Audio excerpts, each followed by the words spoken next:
Jemaat yang terkasih, presbiter bertugas mengucapkan selamat mengikuti ibadah minggu ketiga sesudah Pentakosta. Kiranya ibadah yang kita lakukan saat ini berkenan di hadapan Tuhan dan kita diberkati olehnya. Pemberitaan firman pada saat ini disampaikan oleh Pendeta James Eri Manahambi. Gereja bukanlah sekedar sebuah tembok-tembok buatan manusia belaka. Gereja lebih daripada itu. Gereja sesungguhnya ialah diri kita sendiri. Jiwa dan raga kita ialah tempat Kristus yang penuh kasih berdiam diri. Dengan demikian, hendaklah sebagai gereja kita mampu memancarkan kasih. Kristus dimanapun, kapanpun dan kepada siapapun.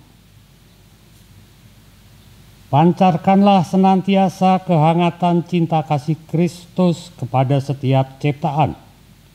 Di bulan Pelkes GPIB saat ini, marilah kita menjadi berkat bagi banyak orang. Dengan terus menyuarakan Injil Kristus melalui karya pelayanan sebagai gereja. Serta menjadi gereja yang tidak egois, yang hanya memikirkan dirinya sendiri, melainkan gereja yang misioner. Kiranya GPIB terus hadir menabur kasih yang menumbuhkan sukacita dan harapan mulai dari kota hingga ke pelosok desa. Biarlah GPIB melalui pos-pos Pelkesnya menjadi perpanjangan tangan Kristus yang merangkul di tengah situasi dan kondisi yang berat dan sulit saat ini. Sebab melalui kasih sesungguhnya harapan tidak akan pernah hilang.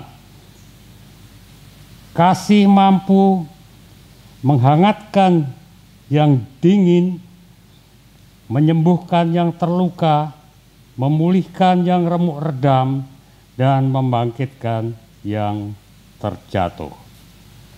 Marilah kita berdiri menyambut firman Tuhan yang hadir di tengah-tengah persekutuan kita.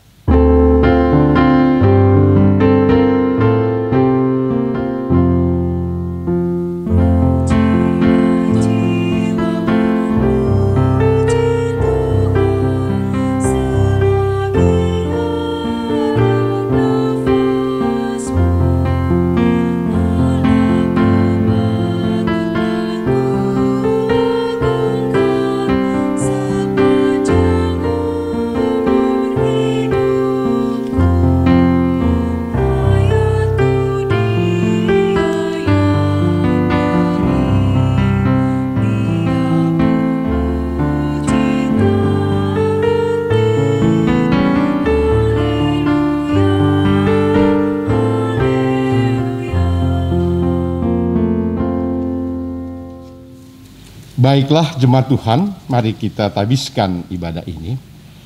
Pertolongan kita adalah dalam nama Tuhan yang menjadikan langit dan bumi.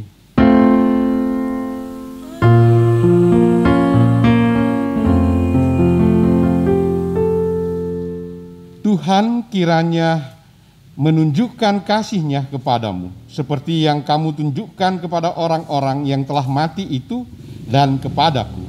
Rut pasal 1 ayat 8b yang menjadi nats pembimbing kita pada hari ini.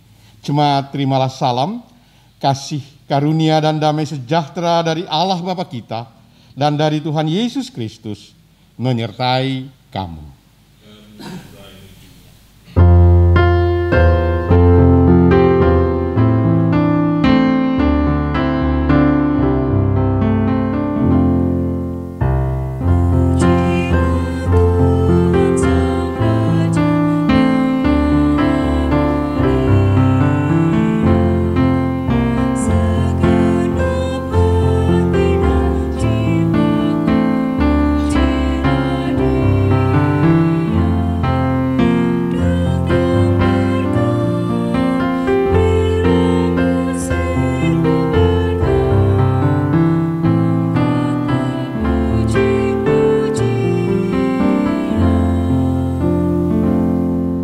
jemaat dipersilahkan duduk.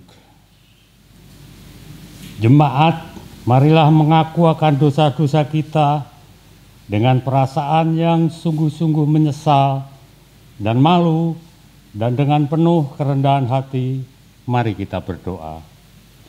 Ya Bapa yang Maha Kuasa, kami sadar selama ini kami telah berbuat jahat.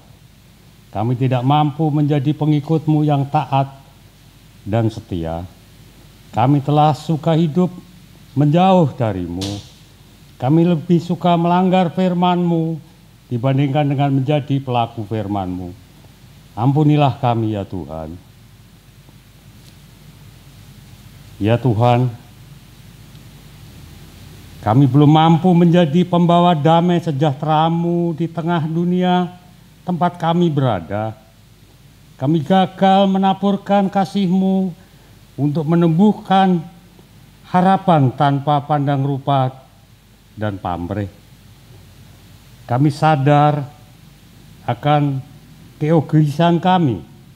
Kami sadar selama ini kami hanya hidup untuk diri sendiri.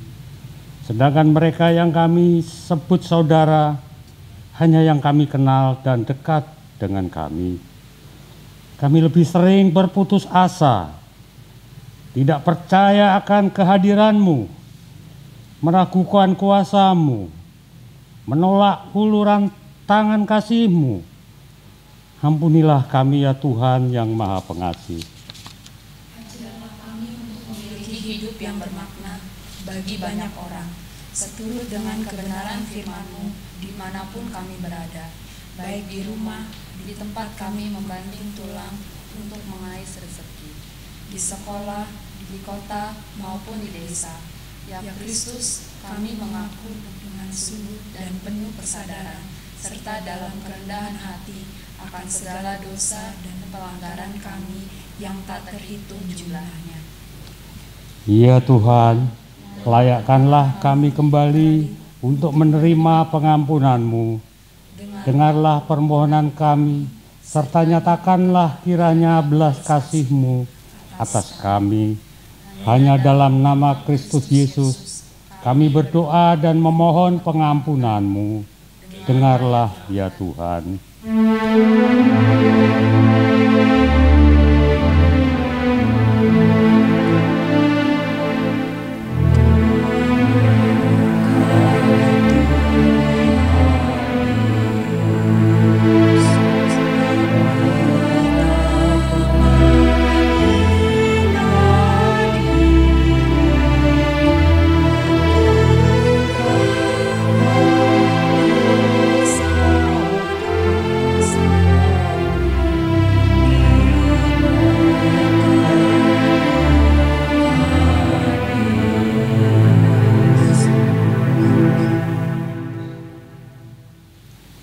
Baiklah jemaat Tuhan, mari kita masuk di dalam pemberitaan firman.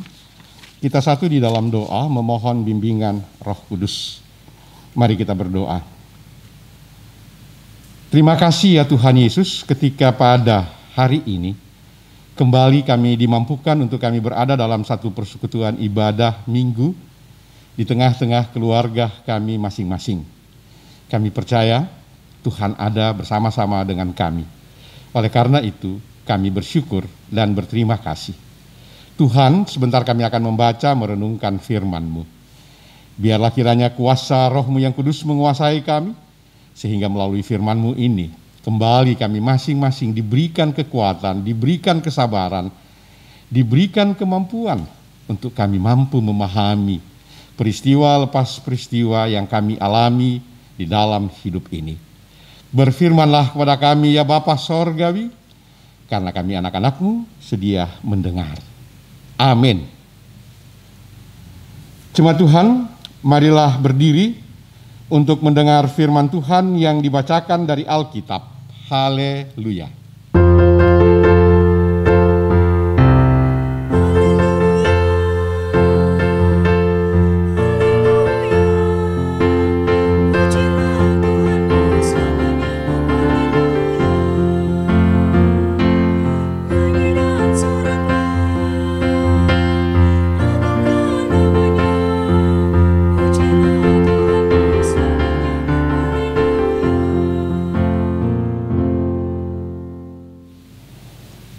Firman Tuhan hari ini terdapat dalam kitab Rut pasal 1 ayat 1 sampai 14 yang menyatakan, pada zaman para hakim memerintah, ada kelaparan di tanah Israel. Lalu pergilah seorang dari Bethlehem Yehuda beserta istrinya dan kedua anaknya laki-laki ke daerah Moab untuk menetap di sana sebagai orang asing. Nama orang itu ialah Elimelek, nama istrinya Naomi, dan nama kedua anaknya Mahlon dan Kilion. Semuanya orang-orang Efrata dari Bethlehem Yehuda. Dan setelah sampai ke daerah Moab, diamlah mereka di sana. Kemudian matilah Elimelek, suami Naomi, sehingga perempuan itu tertinggal dengan kedua anaknya. Keduanya mengambil perempuan Moab, yang pertama bernama Orpa, yang kedua bernama Rut, dan mereka diam di situ kira-kira 10 tahun lamanya. Lalu matilah juga keduanya, yakni Mahlon dan Kilion, sehingga perempuan itu kehilangan kedua anaknya dan suaminya. Kemudian berkemaslah ia dengan kedua menantunya, dan ia pulang dari daerah Moab, sebab di daerah Moab ia mendengar bahwa Tuhan telah memperhatikan umatnya dan memberikan makanan kepada mereka. Maka berangkatlah ia dari tempat tinggalnya itu bersama-sama dengan kedua menantunya. Ketika mereka sedang di jalan untuk pulang ke tanah Yehuda, berkatalah Naomi kepada kedua menantunya itu, "Pergilah, pulanglah masing-masing ke rumah ibunya. Tuhan kiranya menunjukkan kasih-Nya kepadamu seperti yang kamu tunjukkan kepada orang-orang yang telah mati itu dan kepadaku. Kiranya atas karunia Tuhan kamu mendapat tempat perlindungan masing-masing di rumah suaminya." Lalu diterimanya mereka, tetapi mereka menangis dengan suara keras dan berkata kepadanya, "Tidak, kami ikut dengan engkau pulang kepada bangsamu."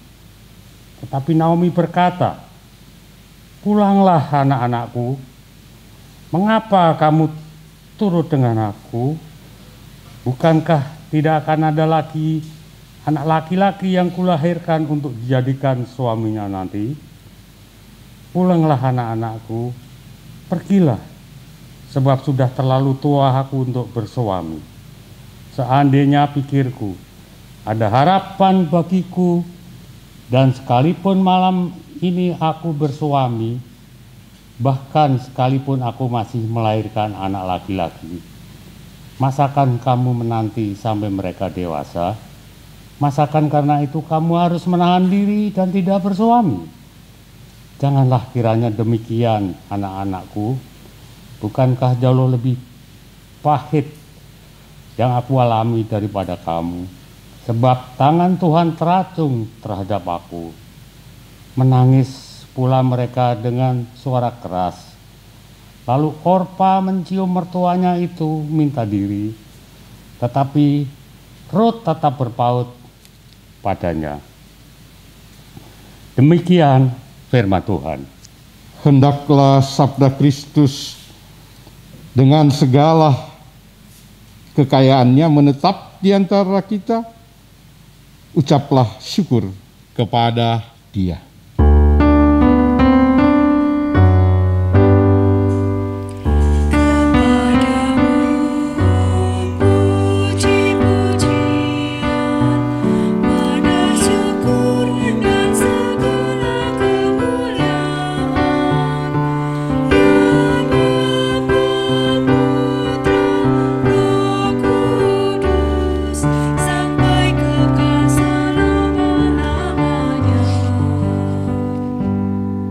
Jemaat dipersilahkan duduk.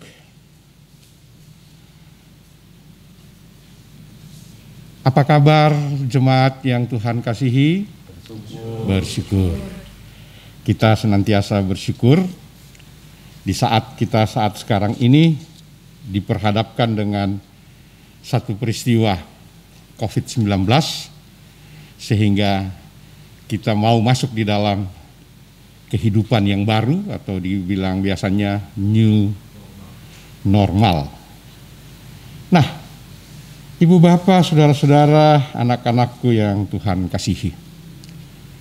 Hari ini saya memakai standar kesehatan untuk berkhotbah dan juga nanti para presbiter semuanya minimal memakai penutup ini. Yang kedua, jika jemaat juga mau pakai, kami persilahkan. Yang ketiga, pada para presbiter, ya beli sendiri-sendiri lah, nggak ada kas dari gereja. Kenapa? Kita diperhadapkan dengan satu kesulitan. Triwulan kita yang pertama ini, pengeluaran dan pendapatan kita mengalami defisit. Ini fakta. Ini bukan curhat baru kemudian kita ini, tapi saya mau bilang, inilah fakta yang kita harus syukuri bahwa sampai dengan hari ini kita masih bisa melaksanakan rekaman dan seterusnya. Baiklah, kita kembali kepada perikop kita tadi.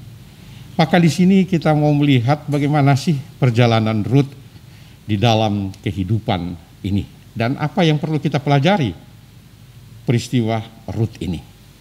Ada beberapa catatan yang saya coba garis bawahi. Yang pertama, kita harus ingat bahwa bangsa Israel memiliki adat istiadat yang berdasarkan hukum Taurat sangat ketat dan sangat kuat. Ketika Abimelek keluar dari tanah Kanaan, tanah perjanjian, yang walaupun alasannya ada wabah kelaparan, maka di situ adalah satu kesalahan yang fatal. Karena dia keluar dari apa yang Tuhan kehendaki. Dan ketika dia ada sampai di sana, maka anak-anaknya, dua anak-anaknya kawin dengan orang Moab, yaitu mendapatkan istri Rut dan Orpah. Nah, secara adat istiadat lagi, ini sudah melanggar. Karena Tuhan menghendaki kemurnian daripada suku bangsa pilihan ini. Tetapi yang kita harus tarik, kita mau melihat apa sih rencana Tuhan di balik ini. Nanti kita akan ketemukan pada akhirnya bahwa Rut adalah seorang yang bisa dikatakan nenek atau oma opung daripada Raja Daud. Dan kalau kita tarik lagi silsilah Raja Daud, maka kita akan ketemu dengan Yesus Kristus. Jadi kalau ada yang bilang bahwa Yesus Kristus itu hanya untuk orang bangsa Israel, itu tidak demikian. Tetapi di dalam proses peralihan ini, maka disinilah yang kita harus belajar, di mana nilai-nilai imannya, nilai-nilai iman kita ketika kita mengambil keputusan itu. Nah, saya kasih contoh bahwa Rut ketika suaminya meninggal dan Orpah juga ketika suaminya meninggal, maka Naomi, ibu mertua mereka memutuskan untuk mereka kembali, dia mau kembali ke tanah leluhur mereka, yaitu di Bethlehem sana. Nah, tradisi atau adat bangsa Israel, jika seorang yang sudah keluar, maka seluruh harta yang ada di sana sudah bukan milik dia lagi. Dia akan menjadi jatuh kepada saudara dari Abimelek. Nah, kalau kita lihat ceritanya kemudian, maka kemudian Naomi bersikap kembali dengan catatan, dia tidak punya apa-apa. Rumah pun tidak punya. Yang ada di pemikiran Naomi adalah dia mau minta tolong kepada ipar dia Boas. Sudilah kiranya dia memberikan tempat, sudilah kiranya dia berikan saya pekerjaan. Pekerjaan apa sih? Hanya memungut gandum-gandum yang ketika panen, kemudian dia kumpulkan, kemudian dia serahkan. Hanya itu. harapan. Jadi bukan kemudian kita berpikir bahwa Naomi kembali ke keluarganya baru kemudian menuntut semua warisan-warisannya. Enggak. Karena bangsa ini sudah mempunyai aturan yang sesuai dengan hukum Taurat, maka ketika seorang janda dan sudah meninggalkan tempat, maka dia sama sekali tidak mempunyai apa-apa lagi. Nah, dari resiko konsekuensi seperti ini, maka kemudian Naomi mengatakan kepada kedua anak mantunya, kembalilah kalian ke tengah-tengah bangsamu. Nah, inilah pelajaran yang perlu kita garis bawahi bersama. Apa jawaban Orpah dan apa jawaban Naomi? Jawaban Ruth. Kalau Orpah yang pada akhirnya dia mengambil satu keputusan, dia akan kembali. Mungkin dia masih bisa berumah tangga atau seterusnya. Sementara Ruth, dia mau mengatakan kepada mertuanya, bangsamu adalah bangsaku, Allahmu adalah Allahku. Inilah yang kita lihat keputusan rohani, keputusan iman yang dia pertaruhkan. Sementara dia sudah tahu atau dia, ya taruhlah kita katakan di sana dia akan asing. Tetapi dia yakin itulah kasih. Sementara Orpah ya dia akan kembali karena itu hak hidup dia. Itulah yang seringkali kita katakan pengambilan keputusan yang kita katakan bersifat yang duniawi. Keputusan yang bersikap sorgawi dan keputusan yang bersikap sorgawi, maka kasih yang membedakan. Ruth mengasihi mertuanya dengan sungguh-sungguh. Dia mau memelihara, dia mau melayani, dan dia mau bekerja untuk mertuanya. Adalah satu perbuatan, tindakan yang sangat luar biasa. Dan dari sinilah kemudian kita lihat mereka kembali ke tanah perjanjian, maka mereka kembali mengalami kehidupan. Kalau kita baca lebih lanjut lagi cerita Ruth ini, maka semuanya akan terjadi sesuai dengan apa yang Tuhan rencanakan. Catatan kita yang kedua, saat sekarang kita berada di dunia era milenial. Di dunia era milenial ini, ibu bapak saudara-saudara, orang percaya kalau dia tidak lihat, dia tidak dengar, dia tidak alami, atau dia katakan tidak konkret, dia akan bilang, lu NATO aja, no action only. Artinya ngomong, tapi tidak melakukan. Pola hidup yang saya mau katakan, kita berada di dalam kehidupan dunia, di mana kita berkumpul bersama-sama dengan manusia-manusia. Di era milenial ini kita diperhadapkan lagi hidup yang sangat bersaing. Kita mau santai-santai, kita akan tergilas. Atau kita tidak mau belajar dan kita tidak mau memacu diri kita, juga kita akan tergilas. Oleh karena itu saya mau katakan orang akan masuk gereja di dunia milenial ini. Kita seringkali tertawakan orang-orang di Eropa, Amerika yang masuk gereja adalah orang tua-tua. Kita akan alami peristiwa itu. Jika mulai dari sekarang kita tidak memelihara kasih tadi, jika di dalamnya yang saya mau katakan hidup yang penuh dengan tantangan, hidup dengan persaingan, hidup yang saling sikut menyikut, hidup yang hanya mengandalkan akal, kemampuan, berarti hidup yang penuh dengan kerja keras. Di manakah kita mau menempatkan bahwa bangsamu, bangsaku, Allahmu adalah Allahku? Di manakah kita mau mengatakan percaya kepada Allah yang benar-benar yang sudah berkarya di tengah-tengah kehidupan kita selaku orang beriman.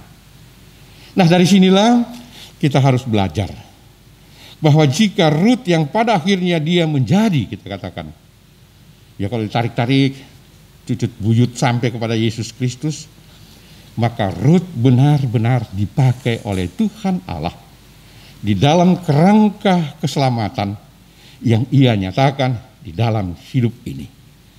Ruth adalah orang yang berdosa, suku Moab, suku yang mempunyai Baal-Baal, tetapi Tuhan mau memakainya. Kita yang hadir pada saat ini, mungkin kita salah kemarin, mungkin kita keliru, tapi yang ada satu, yang kita harus diminta adalah adanya satu pertobatan. Kita diminta adanya satu pembaharuan. Kita diminta untuk senantiasa mengintrospeksi akan diri hidup kita. Jika kita mengasihi Tuhan, maka kita mengasihi sesama kita manusia. Kita memang diperhadapkan dengan persaingan yang begitu kuat, tetapi kita juga harus benar-benar meningkatkan kualitas kasih. Jika orang lain bisa melakukan segala sesuatu yang baik, kita harus melakukan yang terbaik. Saya dulu di kelas kata kesasi seringkali saya bilang kepada anak-anak kesasi, jika temanmu dapat A, maka kau harus A+. Jika dia +1, kau +2. Kalau dia +3, kau bisa +4. Kenapa? Mereka tidak punya Yesus Kristus. Kita punya. Jika kita diberkati, jika kita benar-benar melakukan apa yang Ia kehendaki, saya yakin Anda akan sukses. Anda yang diberkati, yang akan dipakai oleh Tuhan untuk bagaimana menghadirkan kasih Tuhan di tengah-tengah hidup ini. Kita memiliki masa lalu, kita memiliki masa yang kelam. Mari tinggalkan. Mari kita memiliki dengan ketika kita diperhadapkan dengan COVID-19 ini, untuk kita merekonstruksi baru pola hidup, tatanan hidup. Jemaat Tuhan bertanya, sampai kapan kita begini? Sampai kita menemukan vaksin. Dan di dalam recovery itu sampai dengan vaksin, kemungkinan Oktober 2021. Nah, jika ini terus terjadi, maka Ibu Bapak, jika kita tidak siap, maka kita akan mengalami berbagai macam persoalan yang besar. Ingat, persoalan ini bukan hanya dialami oleh Indonesia, tapi ini persoalan yang dialami oleh dunia. Jika kita katakan pandemi daripada COVID ini, pandemi adalah sesuatu yang menggoblal. Kalau epidemi adalah sesuatu yang ada di lokal tertentu. Kita sudah masuk di era pandemi. Di era yang seluruh dunia mengalami ini. Tetapi, apakah kasih akan kita tinggalkan? Saya kira tidak. Kasih tetap kita nyatakan karena kita telah dikasihi Tuhan. Amin. Mari kita satu dalam satu dulu.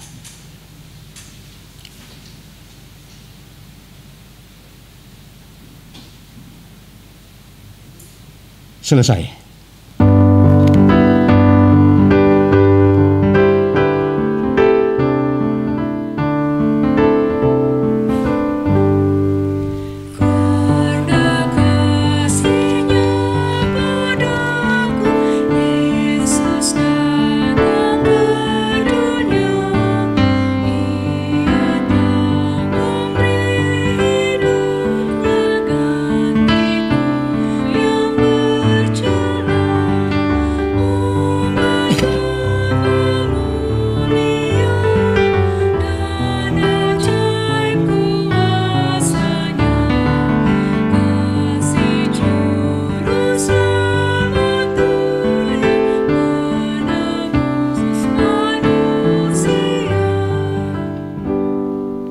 Baiklah jemaat Tuhan, mari kita bersama-sama berdiri dan kita bersama-sama mengaku, mengungkapkan, mengikrarkan pengakuan iman percaya kita.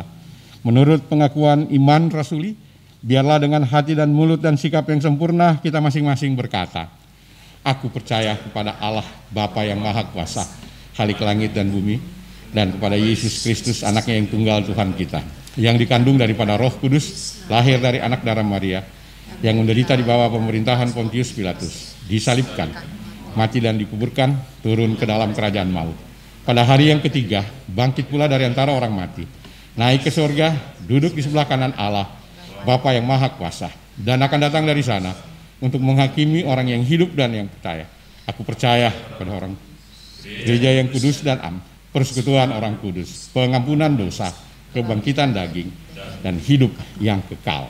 Silahkan duduk. Mari kita masuk di dalam doa syafaat. Terima kasih ya Tuhan Yesus, ketika kembali kami diingatkan pengalaman iman yang dialami oleh Ruth pada khususnya dan pada umumnya umat pilihan-Mu, bangsa Israel. Rut bersama dengan Naomi dan Orpah adalah satu model yang harus kami pelajari dalam kehidupan kami pada masa kini, yaitu kami mau menempatkan kasih di atas segala-galanya. Rut yang harus percaya bahwa Naomi sebagai mertua yang ia kasihi, maka ia punya kewajiban, ia punya tanggung jawab untuk ia mau bersama-sama dengan sang mertua. Walaupun ia tidak tahu apa yang ia akan alami dalam perjalanan hidup ini.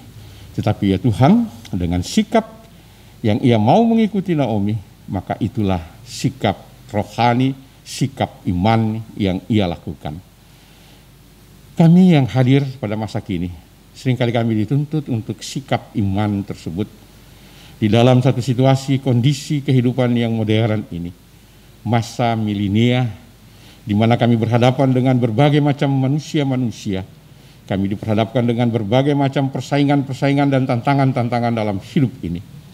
Tetapi ya Tuhan, ajarkan kami untuk kami mampu menempatkan kasih itu di sepanjang perjalanan kehidupan kami.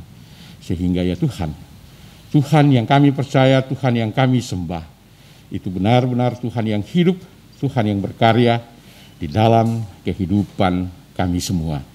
Sempurnakan perenungan kami ya Bapa, biarlah di dalam perenungan kami ini, kami menemukan kasih Tuhan yang dalam hidup ini.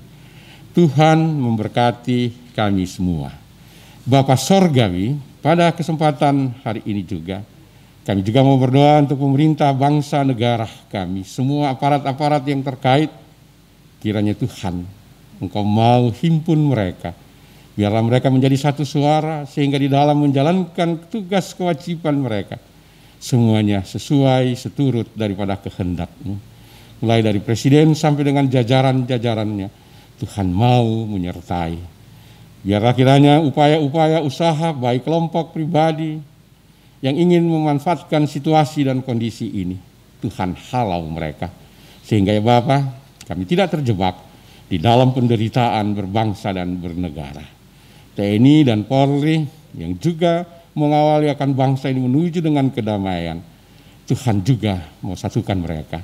Sehingga ya Bapa Sorgawi, kami bisa keluar dari peristiwa pandemi ini dengan tidak kurang satu apapun.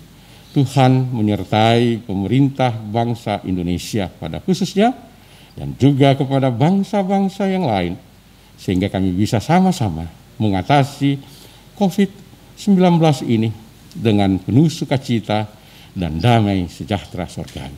Tuhan memberkatinya.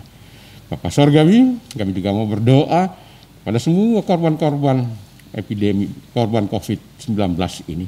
Baik karena ekonomi, karena pekerjaan mereka, pemutusan hubungan kerja, dan usaha-usaha yang begitu sangat lambat. Kiranya Tuhan, Engkau mau hadir di tengah-tengah keberadaan mereka. Yakinkan mereka hanya dengan kasih, maka mereka akan mampu mengatasi akan hidup ini.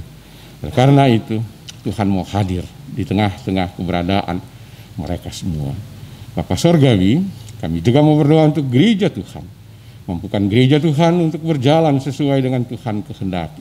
Sehingga melalui gereja-Mu, menghadirkan akan damai dan sejahtera Tuhan di dalam pelayanan gereja Tuhan. Jauhkan gereja-Mu ketika hanya memikirkan diri sendiri.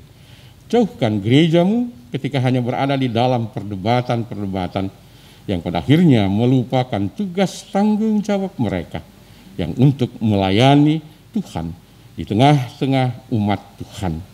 Oleh karena itu, Tuhan mau pimpin dan sertai, baik di tingkat majelis sinode maupun juga di tingkat majelis jemaat, pada khususnya jemaat-Mu GPB Kasih Setia. Tuhan memberkati, menyertai. Jemaat-Mu GPB Kasih Setia ya Bapa Sorgawi, kami juga hanya mampu menyerahkan ke dalam tangan pengasihan-Mu. Pimpin tuntun mereka yang berada dalam kelemahan tubuh, sakit penyakit, yang berada di dalam pemulihan-pemulihan. Tuhan memberikan kekuatan, Tuhan mau memberikan kesembuhan melalui makanan, minuman yang mereka lakukan. Jemaat-Mu yang berada di dalam kebimbangan, keraguan-raguan, dan ketidakpastian, Tuhan hadir, kuatkan mereka, kukuhkan mereka, sehingga mereka tidak terjebak di dalam ketidakpastian dalam hidup ini. Jemaat-Mu yang juga dalam pekerjaan mereka yang berusaha, Tuhan juga hadir di tengah-tengah keberadaan mereka. Biarlah kiranya ya Bapa, melalui pekerjaan dan usaha-usaha mereka tetap diingatkan bahwa kasih Tuhan senantiasa berjalan dalam hidup ini. Kami yang hadir pribadi lepas pribadi, keluarga lepas keluarga pada minggu ini, kami menyerahkan keberadaan kehidupan kami ke dalam tangan pengasihan Tuhan. Kiranya Tuhan, Engkau mau memberikan yang terbaik. Ya Tuhan, dalam pengasihan-Mu kami mohon. Peliharalah kami dalam Kristus Yesus Tuhan yang pernah mengajar kami berdoa. Bapa kami yang di surga, dikuduskanlah nama-Mu. Datanglah kerajaan-Mu, jadilah kehendak-Mu di bumi seperti di sorga. Berilah kami pada hari ini makanan kami yang secukupnya. Dan ampunilah kami akan kesalahan kami, seperti kami juga mengampuni orang yang bersalah kepada kami. Dan janganlah membawa kami ke dalam pencobaan, tetapi lepaskanlah kami daripada yang jahat.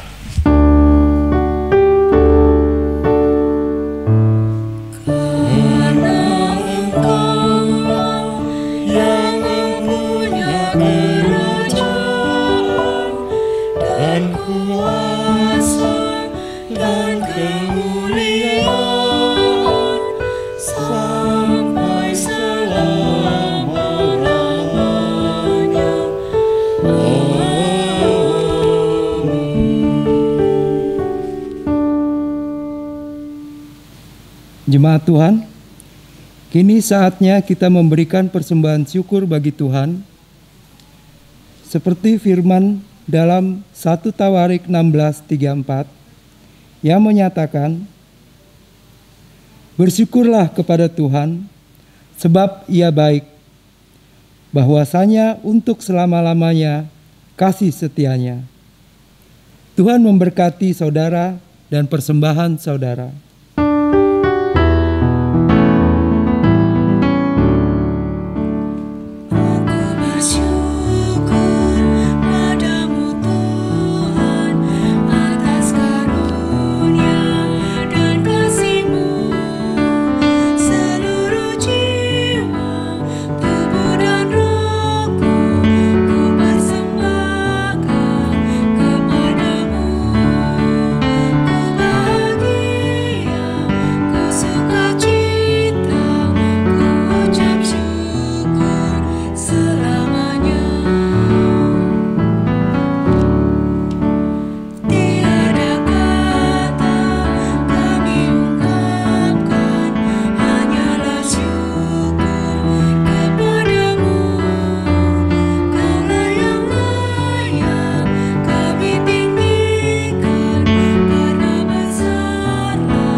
Jemaat, mari berdiri untuk menyerahkan persembahan ini dalam doa syukur.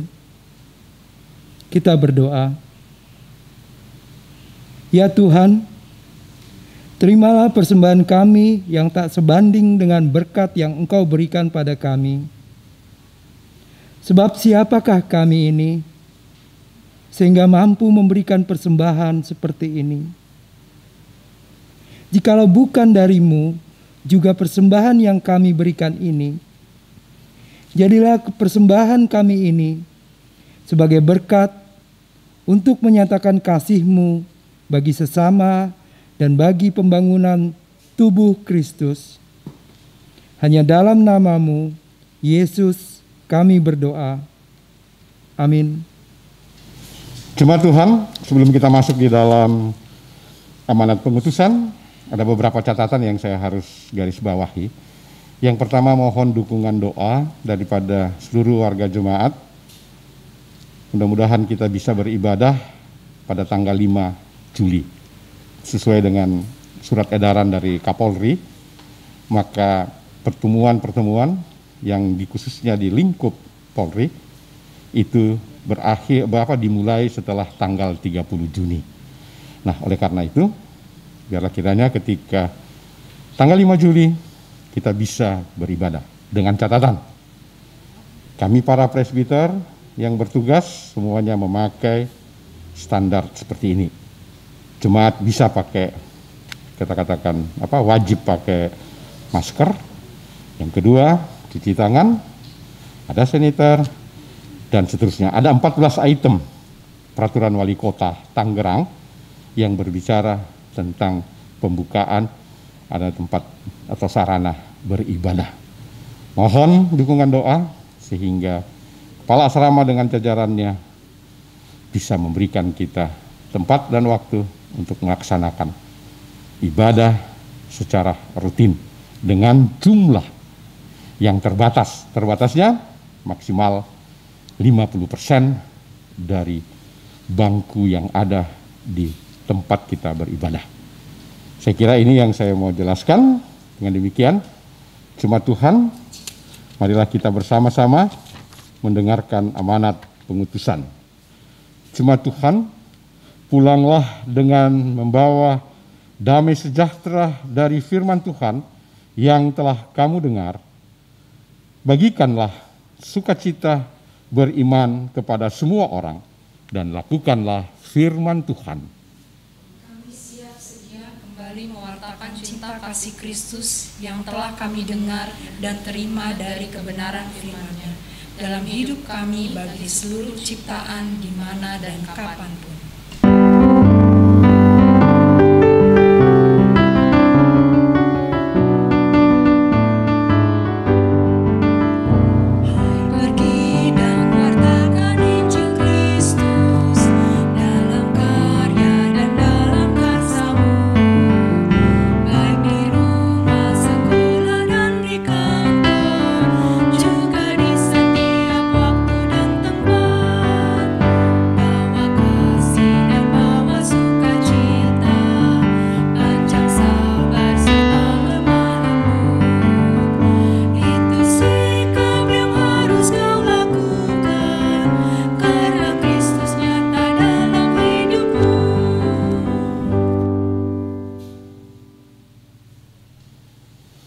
Jemaat Tuhan, arahkanlah hati dan pikiranmu kepada Tuhan, serta terimalah berkat-Nya. Tuhan memberkati engkau dan melindungi engkau. Tuhan menyinari engkau dengan wajah-Nya dan memberi engkau kasih karunia. Tuhan menghadapkan wajah-Nya kepadamu dan memberi engkau damai sejahtera.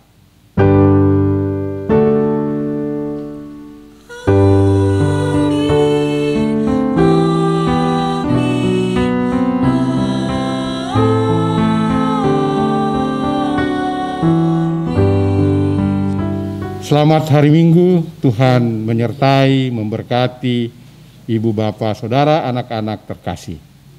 Amin.